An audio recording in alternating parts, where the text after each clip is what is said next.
तो पिछले वीडियो में हमने जो भी सवाल जवाब देखे थे सारे आईसीएफ के थे। अगर 2 पार्ट आपने नहीं देखे तो देख लीजिए। आज के इस वीडियो में हम बेरिंग के ऊपर देखेंगे कि बेरिंग में क्या क्या होता है। तो पहला सवाल लेते हैं।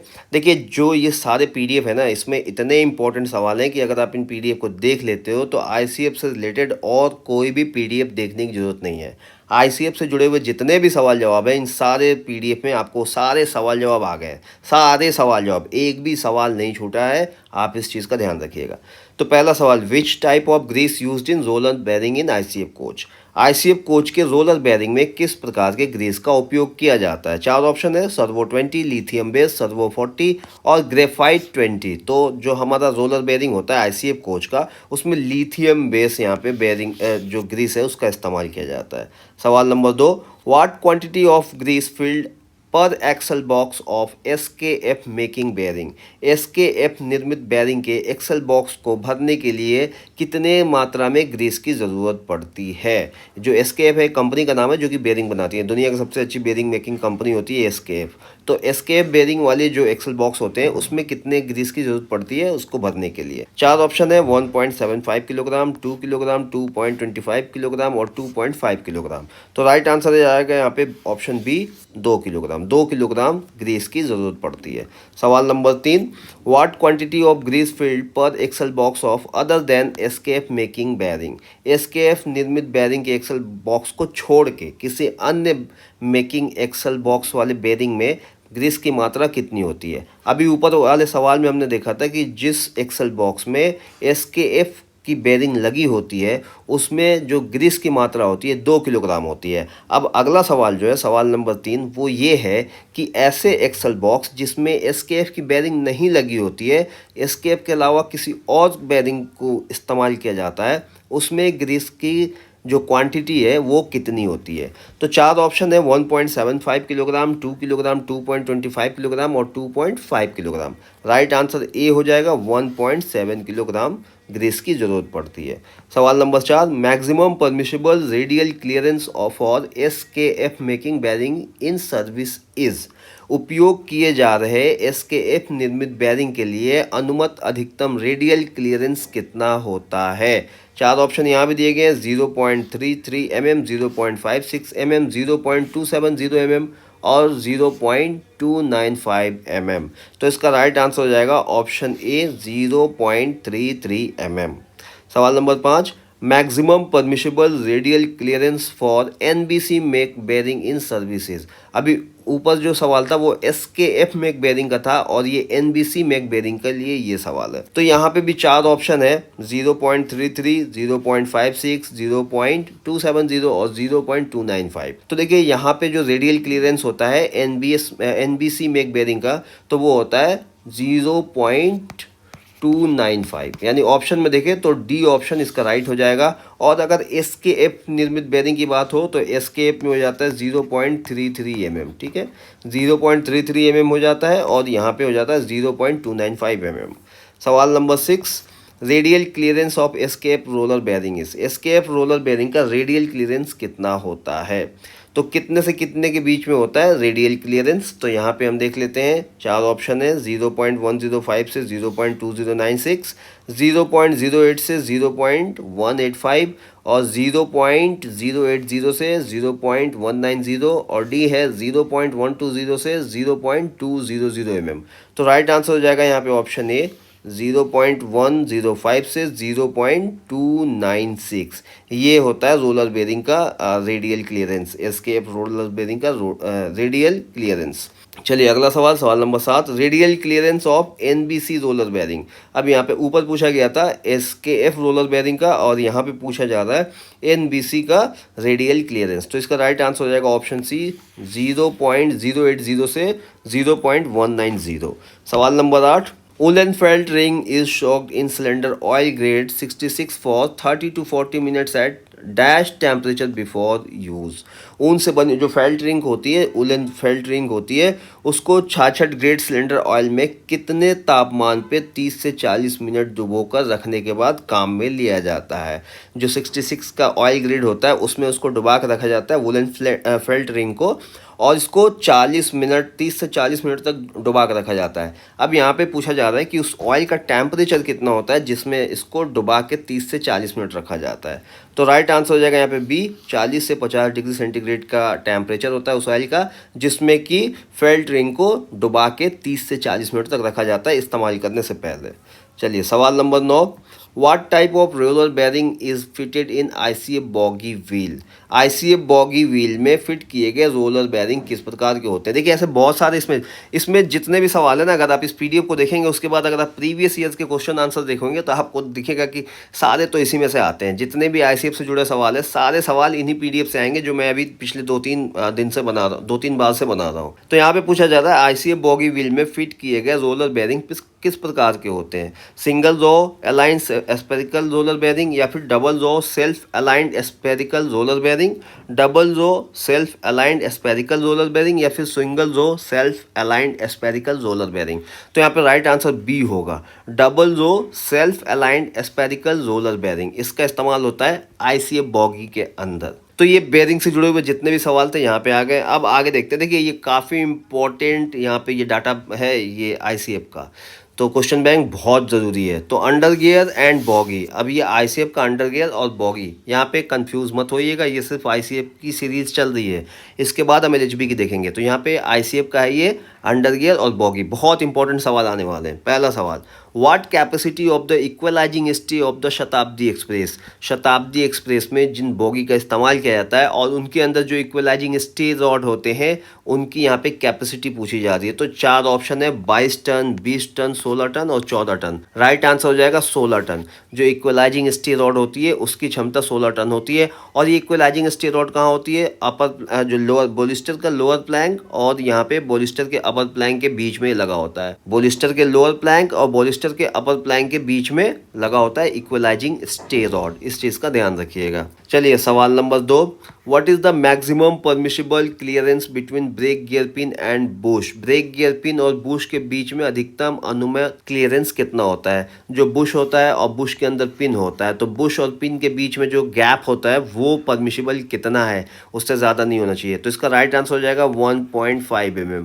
बुश और पिन के बीच में 1.5 mm का क्लियरेंस, अधिकतम क्लियरेंस होना चाहिए। राइट आंसर यहाँ पे सी हो जाएगा 1.5 mm। कई बार ब्रेक रिगिंग के अगर बुश और पिन के बीच में अगर गैप बहुत ही कम है तो वहाँ पे बहुत टाइट है पिन बुश के अंदर, तो ब्रेक बाइंडिंग हो जाएगी, ब्रेक रिलीज नहीं होगा लगने के बाद। और बहुत लूज है तो फिर वो पार्ट खराब हो जाएगा। तो इसलिए यहाँ पे 1.5 mm से ज़्यादा नहीं होना चाहिए। सवाल number 3, after Indo German modification in coaching stock what type of bushes to be used for brake gear components. Coaching stock में इंडो जर्मन जो मॉडिफिकेशन हुए थे उसके बाद ब्रेक गियर जो के कंपोनेंट होते हैं उसमें किस तरह के बुश का इस्तेमाल किया जाने लगा। तो इसमें 4 ऑप्शन है इसका, नायलॉन 55, स्टील 46 और नायलॉन 66 और ताम परत 55 कॉपर कोटेड। तो राइट आंसर यहाँ पे सी हो जाएगा, नायलॉन 66 बुश का इस्तेमाल किया जाता है। सवाल number 4, what is amount of the oil पर साइड बैरल इन ICF कोच। ICF कोच के साइड बैरल में, पर साइड बैरल में कितने अमाउंट में ऑयल का इस्तेमाल किया जाता है। तो यहाँ पे इसका राइट आंसर हो जाएगा ऑप्शन सी 2.0 लीटर। एक यहाँ पे साइड बैरल में 2 लीटर तेल का इस्तेमाल किया जाता है। और अगर एक बोगी में बात की जाए तो एक बोगी में 2 साइड बैरल होते हैं, और एक कोच में बात की जाए तो एक कोच में टोटल 4 साइड बैरल होते हैं। सवाल number 5, what is the distance between side barrel of ICF coach. ICF coach के अंदर जो साइड बैरल होते हैं उनके बीच की दूरी कितनी होती है। एक बॉगी में 2 साइड बैरल लगे होते हैं और इनके बीच की दूरी पूछी जा रही है। तो इनके बीच की दूरी होती है 1600 mm। 1600 mm की बीच की दूरी होती है। ऑप्शन में देखें तो ऑप्शन सी इसका राइट आंसर होगा। सवाल number 6, after Indo German modification the crown clearance bolt to be fitted with. Indo German modification के बाद जो हमारा क्राउन क्लियरेंस बोल्ट है वो किसके साथ फिट होता है। तो राइट आंसर हो जाएगा यहाँ पे B, rubber washer. Rubber washer के साथ यह हमारा क्राउन क्लियरेंस बोल्ट को फिट किया जाता है। सवाल number 7, what type of brake block are used in BMBC coaching stock. BMBC coaching stock में किस प्रकार के ब्रेक ब्लॉक का उपयोग किया जाता है। राइट आंसर बी हो जाएगा, के टाइप। सवाल number 8, in released position the gap between brake block and wheel is. Release स्थिति में जब ब्रेक नहीं लगा होता है उस स्थिति में ब्रेक ब्लॉक और व्हील के बीच की जो गैप है वो कितनी होती है। तो राइट आंसर हो जाएगा यहाँ पे सी, 5 mm। ब्रेक रिलीज के दौरान यानी जब ब्रेक नहीं लगा होता है उस स्थिति में ब्रेक ब्लॉक और व्हील ट्रेड के जो बीच का गैप है वो 5 mm होता है। सवाल number 9, what is the amount of oil per dashpot in 40 mm depth in modified guide arrangement. जो हमारा मॉडिफाइड गाइड अरेंजमेंट है, गाइड व्यवस्था है, उसमें 40 mm की गहराई के जो तेल डाला जाता है प्रति डैशपॉट में, उसमें तेल की मात्रा कितनी होती है। जो हमारा डैशपॉट होता है ना, डैशपॉट, तो डैशपॉट में जो हम तेल डालते हैं तो इस तेल को हम नाप नहीं सकते हैं। जब एक बार जब पूरा बॉगी बन गया और गाड़ी चलने लगी तो यार्ड में अगर हमें कभी उस तेल को देखना पड़ा तो हम इसे डिप स्टिक गेज से, एक डिप स्टिक गेज डाल के हम देखते हैं कि इस तेल की हाइट कितनी है। तो ये 40 mm होनी चाहिए। अगर 40 mm है मतलब कि हमारे डैशपॉट में ऑयल की मात्रा सही है, और अगर इससे कम है तो हम इसको टॉप अप करते हैं। तो ये डिप स्टिक गेज होता है जिससे हम और यहाँ पे यार्ड के अंदर अपने जो डैशपॉट होता है उसमें तेल की मात्रा को हम नाप सकते हैं। अब ये जब 40 mm हम तेल भरते हैं तो सवाल यहाँ पे ये है कि जब आप डैशपॉट में 40 mm तक का तेल भरते हैं तो उसकी मात्रा कितनी होती है। हाइट तो 40 mm, लेवल 40 mm का हो गया, अब उस तेल की मात्रा कितनी है, कितनी मात्रा उसकी हुई। तो यहाँ पे जो ऑप्शन है, यहाँ पे 4 ऑप्शन दिया है, 1.6 लीटर, 2.5 लीटर, 2.2 लीटर, 1.9 लीटर। तो यहाँ पे राइट आंसर हो जाएगा 1.6 लीटर। यानी कि जो 40 mm हाइट तक जब हम अपने डैशबोर्ड में तेल डालते हैं तो अगर हम उसको लीटर में देखें तो वो 1.6 लीटर होगा। सवाल number 10, in ICF and RCF bogie the total height of primary spring and composite ring should not exceed। ICF व RCF बोगी में प्राइमरी स्प्रिंग और कंपोजिट रिंग की कुल ऊंचाई कितने से अधिक नहीं होनी चाहिए। तो इसका राइट आंसर हो जाएगा 295 mm, 295 mm से ज़्यादा नहीं होनी चाहिए। ऑप्शन में देखिए तो ऑप्शन सी इसका राइट आंसर होगा। सवाल number 11, the minimum clearance between the axle box lug and their safety strap. जो एक्सल बॉक्स का लग होता है और वहाँ पे जो सेफ्टी स्ट्रैप लगा होता है उसके बीच का जो न्यूनतम यानी कि मिनिमम क्लियरेंस है वो कितना होता है। तो जो हमारा एक्सल बॉक्स होता है, देखिए हमारा एक्सल बॉक्स कुछ ये हमारा बेयरिंग हो गया और कुछ इस तरह से हमारा विंग हो गया जिसके ऊपर हमारी यहाँ पे स्प्रिंग लगी होती है। ठीक है, ये हमारा ICF है, ये स्प्रिंग लगी होती है और यहाँ पे एक लग लगा होता है। दोनों तरफ एक एक लग होता है, एक एक्सल विंग के ऊपर दोनों तरफ लग होता है। और यहाँ पे बॉगी फ्रेम से एक यहाँ पे सेफ्टी यू ब्रैकेट होता है, कुछ इस तरह से सेफ्टी यू ब्रैकेट होता है। ठीक है, आप ध्यान से देखिएगा। अब यहाँ पे पूछा जा रहा है इसके बीच की दूरी, ये सेफ्टी लग हो गया और ये यहाँ पे यू ब्रैकेट हो गया, इसके जो ये बीच का जो डिस्टेंस है ये डिस्टेंस ये कितना होता है, ये डिस्टेंस पूछा जा रहा है कि ये डिस्टेंस मिनिमम कितना होता है। तो जो ये डिस्टेंस होता है ये होता है 40 mm, 40 mm, 40 mm होता है मिनिमम, इससे कम नहीं होना चाहिए 40 mm से। ऑप्शन में देखें तो बी इसका राइट आंसर हो जाएगा 40 mm। सवाल number 12, name the distance between axle box top and axle box crown bolt is. Axle box का जो टॉप है और एक्सल बॉक्स में जो क्राउन बोल्ट ऊपर लगा होता है उसके बीच की दूरी को क्या कहते हैं, कौन सा क्लियरेंस कहते हैं। एक्सल बॉक्स का जो टॉप है और क्राउन बोल्ट है उसके बीच में जो दूरी होती है उसे क्या कहते हैं, तो उसे कहते हैं ए क्लियरेंस। तो ऑप्शन ए इसका हो जाएगा राइट आंसर, क्लियरेंस ए कहते हैं। सवाल number 13, clearance provided between bolster top and bottom of sole bar is. जो बॉलिस्टर का टॉप होता है, हमारा जो बॉलिस्टर है उसका जो टॉप होता है और वहाँ ऊपर गाड़ी का जो सोल बार होता है उसके बीच में जो ये क्लियरेंस होता है इसको क्या कहा जाता है, क्या नाम है। तो बॉलिस्टर टॉप व सोल बार बॉटम के बीच की दूरी का नाम होता है क्लियरेंस बी, बी क्लियरेंस कहते हैं। और यहाँ अभी आपने देखा जो हमारा एक्सल बॉक्स का टॉप होता है और वहाँ पे क्राउन बोल्ट होता है, उसके बीच का जो गैप होता है उसको क्लियरेंस ए कहते हैं। और यहाँ पे बॉलिस्टर का टॉप और सोल बार का बॉटम, इसके बीच की जो दूरी होती है उसको बी क्लियरेंस कहते हैं। सवाल number 14, in tare condition the bogie frame bolster clearance of non AC GS SDC SCN coach is. और इसका राइट आंसर हो जाएगा 40 ± 5 mm। देखिए ये जितने भी ये क्लियरेंस है ना बहुत इंपॉर्टेंट है, बिल्कुल ध्यान से पढ़ना, इस चीज़ को ध्यान से समझना और नोट कर लेना। सवाल number 15, in tare condition the body bogie clearance of non AC GS STC SCN coaches, जो हमारा देखिए इन टेयर कंडीशन में बॉडी बॉगी क्लियरेंस जो है वो 70 ±3 mm होता है। अब बॉडी बॉगी ये बहुत इंपॉर्टेंट है, बॉडी बॉगी क्लियरेंस की वजह से आप ये जान सकते हो कि जब आपने गाड़ी में बॉगी डाला था तो जो आपका सेंटर पिवोट जब अंदर चला गया उसके बाद जो आपका साइड बैरर है वो सही तरीके से उसके ऊपर गाड़ी का लोड आया कि नहीं। अगर बॉगी बॉडी में फ़र्क आ रहा है, एक बॉगी के दोनों तरफ अगर आप नापते हैं बॉगी बॉडी, तो वहाँ पे अगर फ़र्क आ रहा है, जैसे मैं बताऊँ, अगर मान लीजिए कि ये एक हमने एक बॉगी बनाया यानी कि ट्रॉली बनाया और इसमें यहाँ पे हमारा साइड बैरर है, ठीक है, जिसमें हमारा वेयरिंग पीस, यहाँ पे वेयरिंग पीस लगा रहता है अंदर। अब जब इसके ऊपर हम गाड़ी को यहाँ पे हम लोड करते हैं, ये हमारा गाड़ी हो गया और इसकी ये हमारा सेंटर पिवट हो गया। जब हम इस गाड़ी को इसके ऊपर हम पूरी तरह से हम इसके ऊपर डाउन कर देते हैं, ठीक है, ये हमारा कोच हो गया, ठीक है, ये हमारा कोच हो गया। तो ये जो बॉगी बॉडी है वो है ये ट्रॉली है ना, बॉगी बॉडी जो ये हमारा ये ट्रॉली है ये, तो इसके टॉप से और ये कोच के नीचे वाला इस हिस्से को नापा जाता है, तो ये होता है 70 ±3, ये वाला हिस्सा, ठीक है, ये वाला हिस्सा 170 ±3।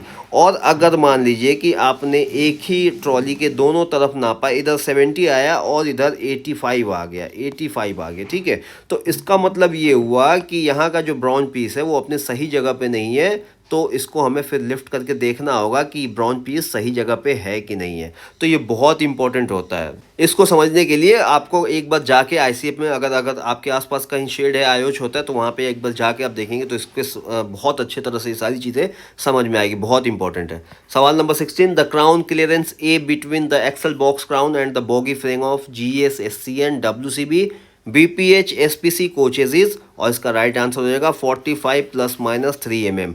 यानी कि जितने भी कोचेस के नाम दिए गए इन कोचों में एक्सल बॉक्स क्राउन और बॉगी फ्रेम के बीच का जो क्राउन क्लियरेंस ए होता है वो कितना होता है, 45 ±3 mm इसका राइट आंसर हुआ। सवाल number 17, in WGACCW WGACCN coaches the crown clearance between the axle box crown and the bogie frame is, यानी WGACCW और WGACCN कोचों में एक्सल बॉक्स क्राउन और बॉगी फ्रेम के बीच का क्राउन क्लियरेंस कितना होता है, तो ये होता है 36 ±3 mm। राइट ऑप्शन में देखें तो यहाँ पे सी इसका जो ऑप्शन है ये राइट आंसर होगा। सवाल number 18, trolley height of ICH coaches is, जो आईसीएफ कोच का ट्रॉली होता है उसकी हाइट कितनी होती है, और इसका राइट आंसर हो जाएगा बी 686 ±5 mm। सवाल number 19, the variation in all 4 corner height of the boggy must be less than और इक्वल टू, जो बॉगी के चारों कॉर्नर में वेरिएशन होता है वो कितने से कम या बराबर, कम नहीं होना चाहिए या फिर बराबर होना चाहिए, लेस देन और इक्वल, ठीक है। यानी कि जब हम एक बोगी लेते हैं तो हमारे इसके 4 कोने होते हैं, तो रेल लाइन से इन सारे कॉर्नर का जो हाइट है बॉगी यानी हमारे ट्रॉली का रेल लाइन से सारे कॉर्नर का जो हाइट है इसमें जो वेरिएशन है ये कितने से ज़्यादा नहीं होना चाहिए, तो इसका राइट आंसर हो जाएगा ऑप्शन यहाँ पे 10 mm। मान लीजिए कि 625 mm इस वाले कोने का हाइट है, तो ये जो हाइट है ये भी इसके 10 mm कम या 10 mm ज़्यादा उसके अंडर में रहना चाहिए। यानी कि अगर ये 615 होता है तो ये चलेगा, अगर ये 600 हो जाता है तो फिर गड़बड़ है, हमें देखना पड़ेगा कि कहाँ प्रॉब्लम हो रही है। तो ये वेरिएशन 10 mm से ज़्यादा नहीं होनी चाहिए। सवाल number 20, weight of each non AC RCF bogies, प्रत्येक गैर एसी आरसीएफ बोगी का वजन पूछा जा रहा है, यानी कि एक आरसीएफ बोगी का नॉन एसी आरसीएफ बोगी का वजन कितना होता है, राइट आंसर बी हो जाएगा 5.9 टन। हम लोग कई बार इसको 6 टन कह लेते हैं, लेकिन 5.9 टन राइट आंसर होता है। ऑप्शन बी इसका राइट आंसर हो जाएगा। सवाल number 21, what is the diameter of guide cap hole 9 number in ICF RCF bogie, जो हमारा गाइड कैप होता है किसके अंदर होता है, ये गाइड बुश में होता है, ये हमारे पूरा जो हमारा प्राइमरी सस्पेंशन है उसके अंदर होता है, डैशबोर्ड के अंदर होता है, गाइड कैप होता है, उसमें होल होते हैं 9 नंबर्स के होल, 9 नंबर्स होते हैं होल के, और उनमें जो होल के जो साइज होता है वो 5.0 mm यानी 5 mm होता है। ऑप्शन में देखें तो ऑप्शन सी इसका राइट आंसर हो जाएगा 5 mm। सवाल number 22, centre pivot pin does not transmit यानी सेंटर पिवट जो पिन होता है किसी भी तरह का ट्रांसमिट एंड ट्रांसफर नहीं करता है, किस चीज़ को, हॉरिजॉन्टल लोड को, ट्रैक्टिव फोर्स को, ब्रेकिंग फोर्स को या वर्टिकल फोर्स को। तो जो हमारा सेंटर पिवोट है आईसीएफ कोच के अंदर वर्टिकल फोर्स को ये ट्रांसमिट नहीं करता है, क्षैतिज भार यानी हॉरिजॉन्टल लोड को करता है। ट्रैक्टिव फोर्स बिल्कुल करता है, इसी के वजह से जो ट्रैक्टिव फोर्स है वो ट्रांसमिट होता है। और ब्रेकिंग फोर्स को भी करता है, क्योंकि जब पहिए पे ब्रेक लगता है तो वो बॉगी ऊपर बॉडी तक हमारे सेंटर पिवट के थ्रू ही आता है। तो ब्रेकिंग फोर्स तो लगता ही है, ट्रैक्टिव फोर्स लगता ही है, और यहाँ पे हॉरिजॉन्टल लोड तो होता ही है। बस एक वर्टिकल जो फोर्स है वो नहीं होता है, क्योंकि वर्टिकल फोर्स नाम की कोई चीज़ नहीं होती है। इसलिए हमारे मतलब सेंटर पिवोट के लिए वर्टिकल फोर्स नाम की कोई भी चीज़ नहीं होती है। तो वर्टिकल फोर्स यहाँ पे नहीं ट्रांसमिट नहीं होता है। सवाल number 23, new dimension of side barrier wearing plate is. जो साइड बैरियर होता है उसमें जो बेरिंग प्लेट होता है वो एक पतला सा प्लेट होता है, उसका यहाँ पे न्यू साइज़ पूछा जा रहा है कि न्यू में डायमेंशन कितना होता है। तो यहाँ पे देखिए 3 तरह के साइज़ होते हैं बेरिंग प्लेट के। एक तो न्यू डायमेंशन साइज़ हो जाता है, एक शॉप रिन्यूअल डायमेंशन साइज़ हो जाता है, और एक कंडमिंग साइज़ हो जाता है। तो यहाँ पे न्यू पूछा जा रहा है, तो न्यू साइज़ जो होता है वो होता है 10 mm। ये 10 mm मोटा होता है, प्लेट लगा होता है। अब यहाँ पे अगला सवाल है, what is the shop renewal dimension of side barrel wearing plate. अब साइड बैरल में जो वेयरिंग प्लेट होता है उसका जो शॉप का रिन्यूअल डायमेंशन है वो पूछा जा रहा है, वो कितना होता है। तो वो होता है 9 mm, 9.0 mm होता है शॉप साइज। ठीक है। सवाल number 25, कंडमिंग size of side barrel wearing plate is. अब यहाँ पे साइड बैरल का कंडमिंग साइज पूछा जा रहा है, कितना जब वो घिस जाएगा कितना पतला हो जाएगा तो हम उसे कंडम कर देंगे। तो इसका आंसर हो जाएगा 8.50 mm। 8.50 mm यानी कि ऑप्शन में देखें तो ऑप्शन सी जो है इसका राइट आंसर होगा। और यहाँ पे ऑप्शन देखो राइट आंसर तो 9.0 mm ऑप्शन बी होगा, और यहाँ पे देखें तो राइट आंसर ए हो जाएगा 10 mm। तो जो हमारा साइड बैरल में बेरिंग प्लेट डला रहता है, अगर नया में पूछा जाए कि उसके नए में मोटाई कितनी होती है तो 10 mm होती है। अगर शॉप रिन्यूअल उसकी मोटाई कितनी होती है, शॉप रिन्यूअल डायमेंशन कितना होता है तो 9 mm होता है। और कितना घिस जाए कि घिस के कितना मोटा रह जाए तो हम उसको बेकार कर सकते हैं, उसको बदल देंगे, उसको कंडम कर देंगे। तो वो 8.50 mm है। अगर घिस के 8.5 mm ज़ीरो हो गया तो उसे हम कंडम कर देंगे, यूज़ में नहीं लेंगे। सवाल number 26, newly dimension of side barrel wearing piece. अब यहाँ पे पहले ऊपर बेयरिंग प्लेट की बात होती है, अब यहाँ पे वेयरिंग पीस की बात होती है। सबसे नीचे वेयरिंग प्लेट होता है, उसके ऊपर वेयरिंग पीस होता है, और उसके ऊपर गाड़ी आता है। ठीक है, यानी कोच हमारा होता है। तो newly dimension of side barrel wearing piece, side barrel wearing piece का नया डायमेंशन क्या होता है। अब साइड बैरल अगर आप देखेंगे तो कुछ इस तरह का होता है, ये टॉम के आकार का होता है, और इसका जो ये वाला हाइट है बिल्कुल टॉप, ये हाइट पूछा जाता है कि इस हाइट को नापा जाता है कि कितना होता है। तो ये होता है 45 mm, न्यू में 45 mm होता है इसका साइज़। सवाल number 27, shop renewal size of side barrel wearing piece. जो हमारा शॉप रिन्यूअल साइज़ है वो होता है 43.50 mm। ये होता है शॉप रिन्यूअल साइज़। तो यहाँ पे पहले का आंसर जो हो जाएगा ए, और दूसरे का अगर ऑप्शन देखें तो यहाँ पे हो जाएगा ऑप्शन सी 43.50। अगला सवाल, what is the condemning size of side barrel wearing piece. अब साइड बैरल में जो वेयरिंग पीस होता है उसका कंडम का साइज़ पूछा जाता है कि कितने साइज़ में उसको कंडम कर दिया जाता है। तो जब ये घिस के 42 mm हो जाता है तो हम इसको कंडम कर देते हैं। ऑप्शन में देखें तो डी ऑप्शन इसका राइट हो जाएगा। तो ये हो गया साइड बैरल। अगला सवाल, सवाल number 29, length of the anchor link is. Anchor link की लंबाई कितनी होती है, और एंकर लिंक कहाँ लगा होता है, बॉगी से ट्रांजम में लगा, बॉगी ट्रांजम से अपर प्लैंक में लगा होता है, और ये डायगोनल लगा तो अपोजिट लगा होता है, यानी कि अपर प्लैंक से बॉगी ट्रांजम के साथ ये लगा होता है। तो एंकर लिंक की जो लंबाई होती है वो सी 45 ± 1 mm होती है। ठीक है, 45 ± 1 mm होती है। सवाल number 30, what mechanism is provided to control the speed of the coach by transferring the brake force from brake cylinder to the wheel tread। Brake cylinder से व्हील ट्रेड तक ब्रेकिंग फोर्स को ले जाने के लिए और कोच की गति को नियंत्रित करने के लिए जिस मैकेनिज़्म का इस्तेमाल किया गया है उसका नाम क्या है। यानी ब्रेक सिलेंडर से ब्रेक ट्रेड तक जो ब्रेक लगता है, जो फोर्स जाता है, उस फोर्स को जाने के लिए, ले जाने के लिए जिस मैकेनिज़्म का इस्तेमाल किया गया उसका नाम पूछा जाता है क्या है। 4 ऑप्शन है, brake rigging, push rod, anchor link, brake cylinder. Right answer हो जाएगा ए, ब्रेक रिगिंग। वो पूरा सिस्टम ब्रेक रिगिंग कहलाता है जिसके मदद से pressure air pressure brake cylinder से व्हील के ट्रेड तक पहुंचता है। तो ये जो पूरी फोर्स पहुंचती है ये ब्रेक रिगिंग के थ्रू पहुंचती है। तो यहाँ पे राइट आंसर हो जाएगा ब्रेक रिगिंग। सवाल number 31, how many brake head and block complete in coach under frame mounted brake rigging.